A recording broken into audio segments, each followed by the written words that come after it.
আমার গাছের গাঁদা ফুলের শুভেচ্ছা জানিয়ে আজকের ভিডিওটা শুরু করলাম। তো বন্ধুরা, কেমন আছো বলো। এই ফুল গাছ দেখতে পাচ্ছ, এই বর্ষাকালে এই গাছগুলো এত সুন্দর হয় না, ফুল ফুটুক আর না ফুটুক, মানে গাছের পাতাগুলো এত সুন্দর লাগে দেখতে, আর ঝাঁকড়াও হয়।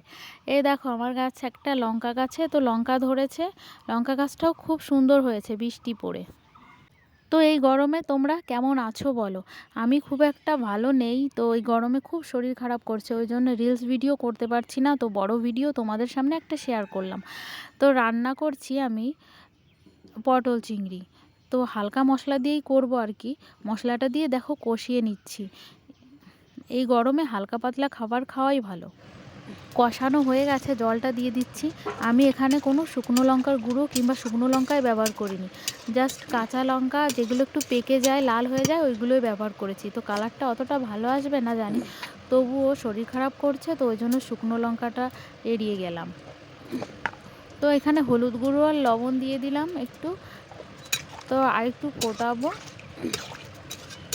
তো ফুটিয়ে নামিয়ে ফেলবো। তার শরীর খারাপ যতই করুক না কেন, ভিডিও তো আমাদের পোস্ট করতেই হবে, কাজ তো করতেই হবে। তাই আর কি প্রতিদিন দৈনন্দিন জীবনে যা যা কাজ থাকে আর কি তোমাদের সামনে একটু একটু করে তুলে ধরলাম। তো চিংড়িগুলো দিয়ে দিয়েছি, দেখো চিংড়িগুলো একটু বেশি ভাজা হয়ে গেছিলো।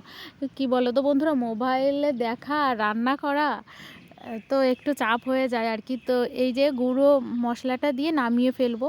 তো জিরের গুঁড়ো আর ধনের গুঁড়ো এটা আমি বাড়িতেই মানে গুঁড়োটা রেডি করে রাখি, তো এটা দিয়েই নামিয়ে ফেলবো। প্রায় হয়ে এসেছে, তো হালকা একটু মাখো মাখো একটু ঝোল ঝোল রাখবো আর কি, একদম শুকনো করব না, যেহেতু এক তরকারি ভাত, এই গরমে বেশি কিছু করার ইচ্ছাও নেই। দেখো এই ছোট ফ্যানটা আমার, মানে আমি চালিয়ে রান্না করি, এই গরমে সত্যি রান্না করা যায় না। তো আরও ভেজে নিয়েছিলাম এইখানে কাঁচকলা, তো ফ্রিজে অনেক দিন ধরে পড়ে রয়েছে, তো নষ্ট হয়ে যাবে, ওই জন্য একটু ভেজে নিচ্ছি। কাঁচকলাটা পেটের পক্ষেও খাওয়াটা ভালো। তো প্রথমে গোল গোল করে কেটে নিয়েছিলাম, পরে ভাবলাম কি যে শশা একটু যে স্যালাডভাবে লম্বাভাবে কাটে তো দেখতে ভালো লাগে, আমিও কাঁচকলাগুলো একটু লম্বা লম্বা করে কেটে নিই, তো দেখতে ভালো লাগবে।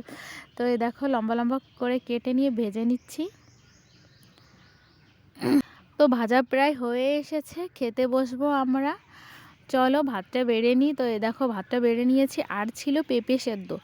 গরমে তো শরীরটা ভালোই না, প্রথমেই বললাম, ওই জন্য একটু পেঁপে সেদ্ধ দিয়েছি, আমি খাবো। তো এখানে তরমুজ কেটে নিয়েছি, দেখো খাওয়া দাওয়া শুরু করে দিয়েছে, ভাতটা বেড়ে নিয়েছি। তো এখানে আছে পটলের আগার তরকারি, তরকারিটা খুব সুন্দর হয়েছিল। তো এখন আমরা খাওয়া দাওয়া করবো বন্ধুরা। ভিডিওটা কেমন লাগলো অবশ্যই কমেন্ট করে জানিও। সবাইকে টাটা, ভালো থেকো, সুস্থ থেকো।